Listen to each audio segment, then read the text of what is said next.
Masih di Sapa Indonesia Malam bersama saya Friska Clarissa. Proses hukum terkait kasus pagar laut masih bergulir. Terbaru Bareskrim menangguhkan penahanan 4 tersangka kasus pagar laut sejak 24 April lalu. Bareskrim Polri menetapkan 4 tersangka pemalsuan dokumen sertifikat tanah di area pagar laut Tangerang sejak 18 Februari. Para tersangka tersebut adalah Kepala Desa Kohot Arsin bin Asip, Sekretaris Desa Kohot UK, dan penerima kuasa SP dan CE. Sementara itu Kementerian Agraria dan Tata Ruang Badan Pertanahan Nasional telah mencabut 209 sertifikat tanah di kawasan pagar laut Tangerang. Alasannya, objek tanah dalam sertifikat tersebut berada di atas perairan yang melanggar peraturan Kementerian Kelautan. Kini, Kejaksaan Agung masih menanti Bareskrim Polri melengkapi berkas perkara para tersangka. Perbedaan pendapat terjadi antara Kejaksaan Agung dan Bareskrim Polri terkait aspek tindak pidana korupsi dalam kasus pagar laut di Tangerang. Bareskrim Polri menangguhkan penahanan 4 tersangka kasus dugaan pemalsuan dokumen terkait pagar laut di Desa Kohot, Kabupaten Tangerang, Banten. Keempat tersangka itu adalah Arsin selaku Kepala Desa Kohot, Ujang Karta selaku Sekretaris Desa Kohot, dan 2 penerima kuasa dari Desa Kohot. Kompolnas menyebut penangguhan penahanan dilakukan penyidik karena sudah habisnya masa penahanan sebelum 24 April 2025. Ya karena masa tahanannya memang habis. Kalau tetap ditahan memang persoalan.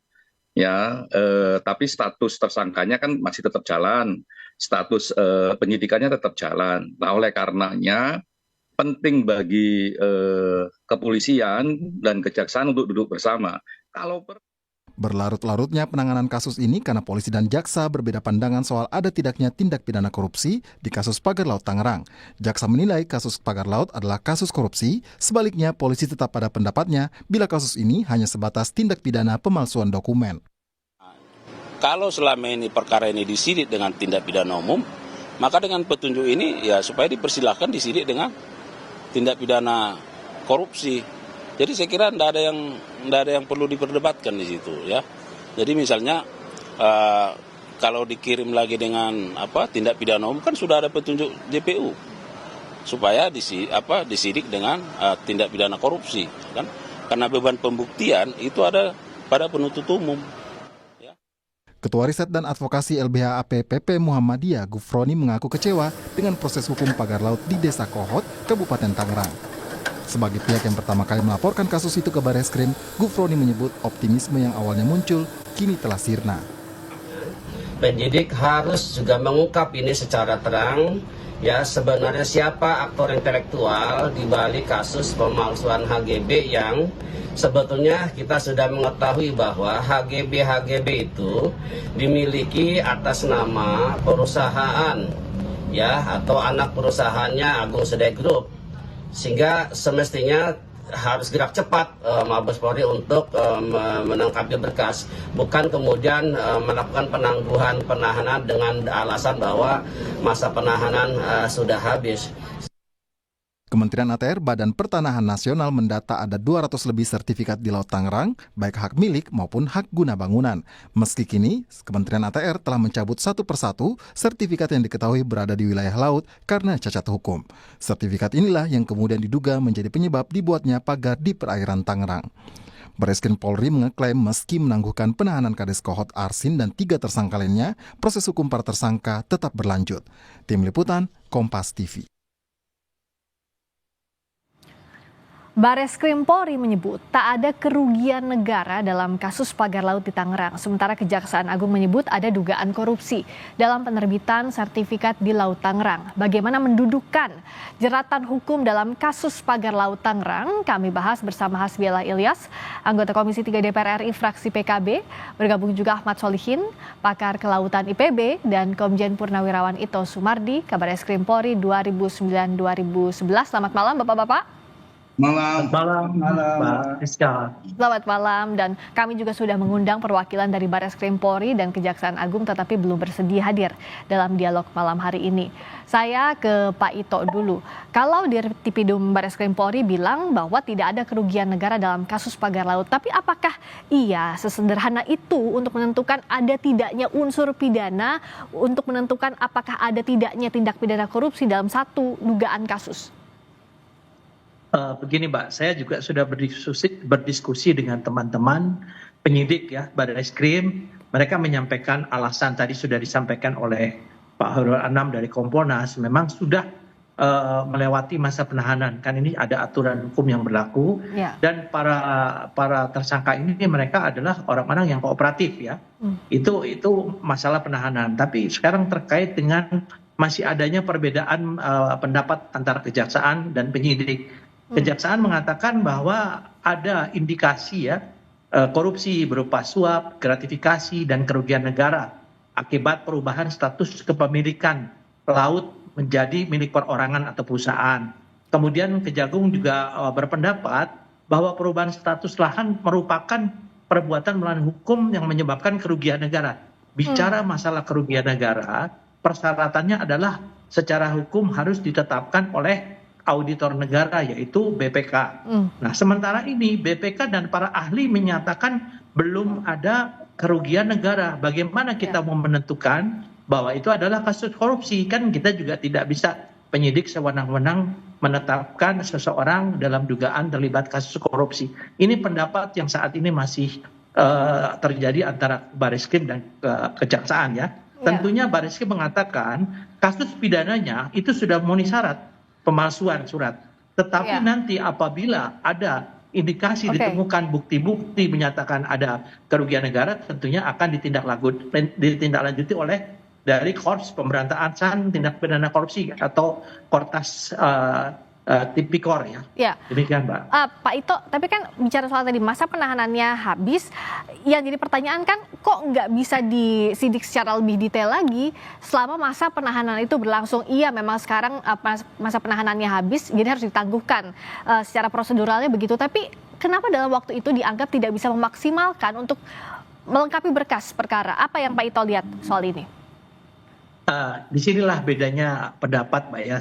Pengalaman saya pada saat di Barreskrim tentunya kan kita tergantung daripada petunjuk jaksa. Petunjuk jaksa ini juga ada yang mudah untuk dipenuhi, tapi ada sulit yang untuk dipenuhi. Kalau jaksa mengatakan bahwa harus dibuktikan adanya tindak pidana korupsi, sementara BPK mengatakan belum ditemukan ada tindak pidana korupsi, sehingga dari Barreskrim juga menunggang para ahli. Ahli juga mengatakan belum ada indikasi terjadinya tindak pidana korupsi. Nah, bagaimana kita harus memaksakan itu kalau bisa menyampaikan berkas tersebut dengan sangkaan bahwa terjadi tindak pidana korupsi? Itu yang mungkin saat ini membuat dari Barreskrim agak sulit. Tapi kalau untuk pemalsuannya mereka sudah siap Pak, dan sudah bisa diserahkan kenapa tidak pemalsuannya dulu mungkin dilaksanakan dulu, sementara kalau memang ditemukan adanya unsur tindak pidana korupsi yang dibuktikan dengan adanya pernyataan dari BPK terjadi kerugian negara, saya kira itu tidak ada masalah ya. Ini yang masalahnya adalah di sini ya. Karena polisi kan harus mengumpulkan bukti ya Pak ya, demikian. Nah, kalau dari Pak Hasbialah, apakah harusnya BPK segera masuk dalam kasus ini agar bisa lebih mendalami lagi ada tidaknya unsur kerugian negara, Pak Hasbialah? Begini Mbak Rizka, menurut saya penahanan yang dilakukan oleh kepolisian itu memang sudah sesuai dengan aturan, yaitu pasal 24 dan 25 KUHP. Nah, ini yang terpenting bagi saya, bukan soal itu, ini dilihat oleh publik, dilihat oleh masyarakat, di mana letak keadilan, seperti itu. Nah, seharusnya antara kejaksaan dan kepolisian itu duduk bersama, itu mengambil solusi. Kalau alasannya karena belum harus hitungan BPK bahwa akan dihukum dikena jerat pasal korupsi. Coba Mbak Priska mungkin masih ingat dulu kasus Harvey Muiz yang 300 triliun itu, yang disangka 300 triliun. Apakah itu ada hitungan BPK atau tidak? Kenapa kepolisian pada waktu kasus Harvey Muiz tidak menunjuk BPK, pada waktu kejaksaan tidak menunjuk BPK, toh itu kok bisa berjalan? Ini lahan yang dipakai adalah lahan punya lahan laut ini punya negara, bukan punya perorangan. Kenapa yang mengambil hak negara itu kan bagian dari korupsi? Ini sebenarnya solusinya gampang. Oke, Pak Hasbiala melihatnya bottleneck-nya di mana? Bottleneck dari kasus ini tuh di mana? Kenapa, Mbak? Bottleneck atau hambatan dari kasus ini tuh di mana kalau gitu Pak Hasbi melihatnya? Kalau menurut saya polisi harus kepolisian, Barreskrim harus bersikap tegas, tidak tebang pilih di dalam menentukan kades ini untuk dijerat dengan pasal korupsi. Kita ini sudah dilihat oleh seluruh orang ini, seluruh masyarakat Indonesia ini sudah tahu. Ini kasus dipantau oleh bukan hanya dengan praktisi, bukan hanya dengan DPR, semua masyarakat Indonesia sudah memantau soal ini.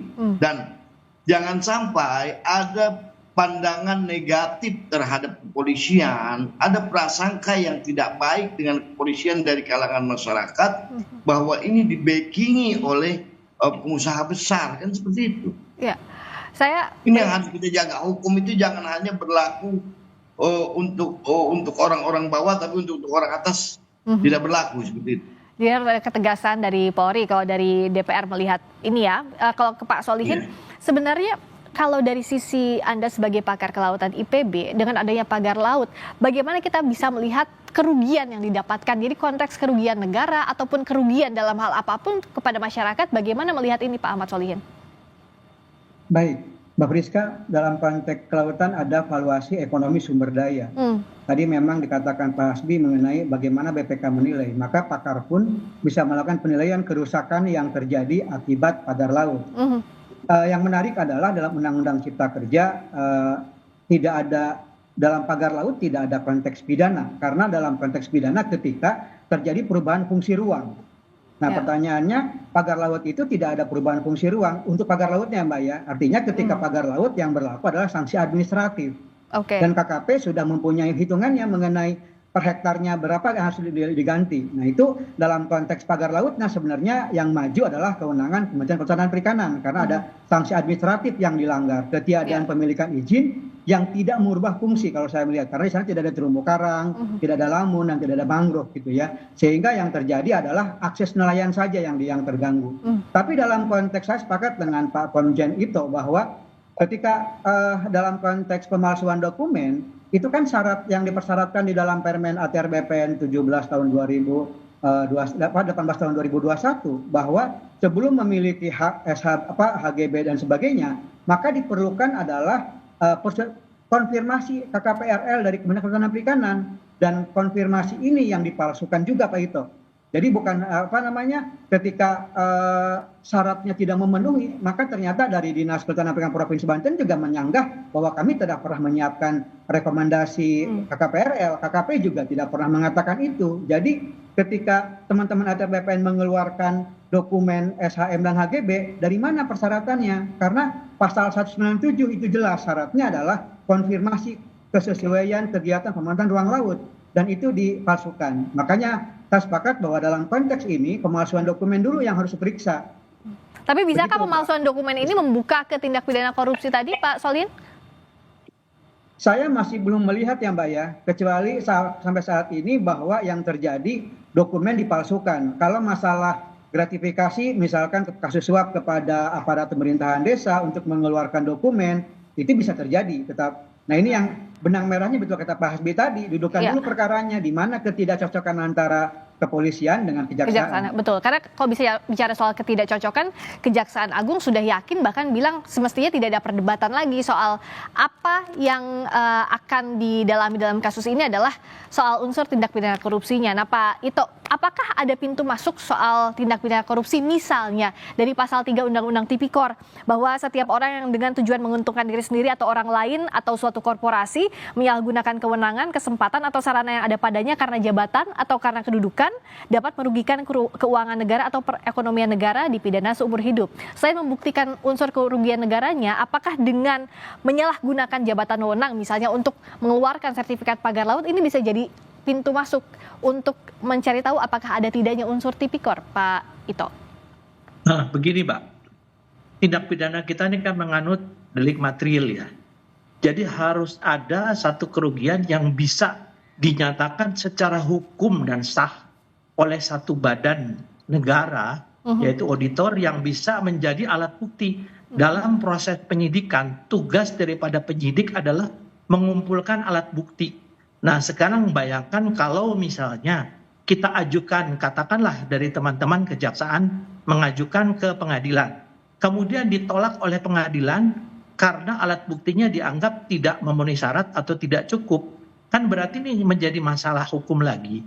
Jadi menurut saya sependapat tadi dengan Pak Hasbinah ya, bahwa Pak Ilyas, kita memang mungkin langkah yang bisa kita lakukan, melakukan semacam kerjasama ya. Jadi mungkin teman-teman dari Kejaksaan dengan Barreskrim bisa bersama-sama untuk melakukan satu upaya bagaimana memecahkan atau bisa memasukkan unsur pidana. Jadi kita tidak menunggu proses lagi, mungkin bisa mengundang BPK. Dari sana bisa diskusi lah dari BPK.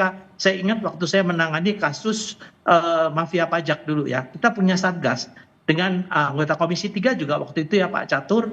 Kita juga bersama-sama menyatukan dari Kementerian Keuangan, BPK, kemudian Barreskrim, dan akhirnya kita bisa menyelesaikan permasalahannya itu dengan cepat dan juga sesuai dengan memenuhi ketentuan undang-undang yang berlaku. Jadi materialnya terpenuhi, demikian Mbak. Iya, karena kalau ego sektoral yang dikedepankan tentu nggak akan ada titik temunya begitu ya Pak Ito ya. Nah dari DPR Komisi 3 Pak Hasbiallah, apakah ada rencana memanggil baik itu dari Kejaksaan Agung, Barreskrim Polri duduk bersama untuk mencari sebenarnya tindak pidana apa, unsur apa yang tepat untuk dibuktikan terkait kasus ini Pak Hasbi?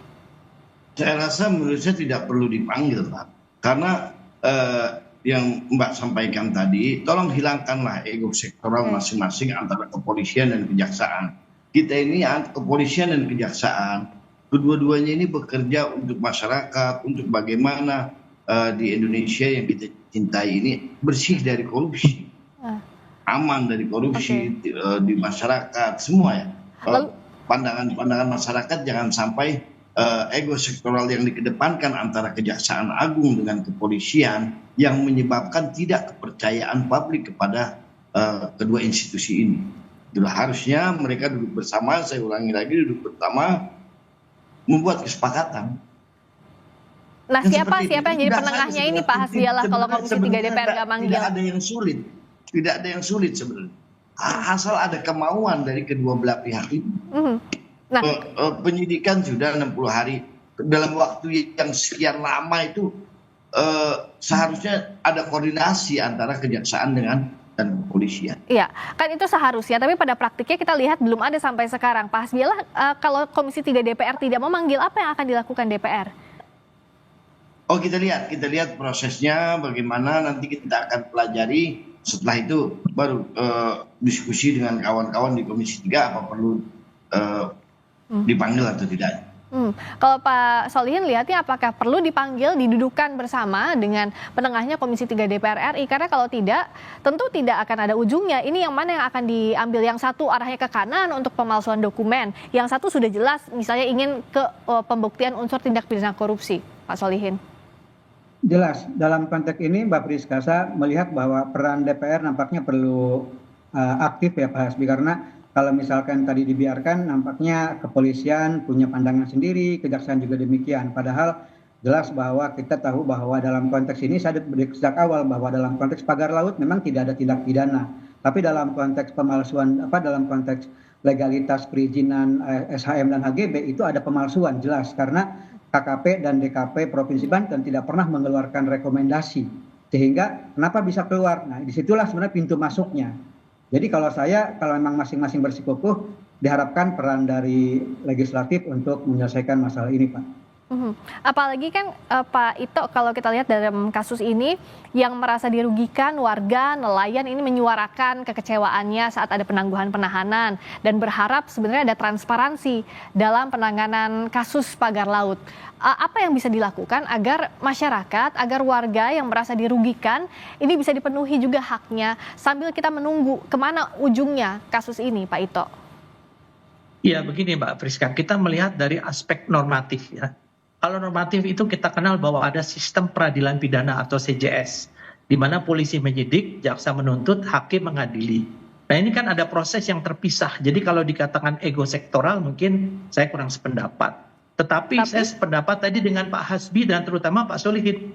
Kalau memang mau menyelesaikan masalah yang sudah menjadi isu nasional, maka tentunya mungkin di sini peran Komisi 3 yang membawahi kepolisian, kejaksaan, bahkan bisa memanggil BPK, bisa juga mengundang dari ahli-ahli kelautan yang mungkin seperti Pak Solihin.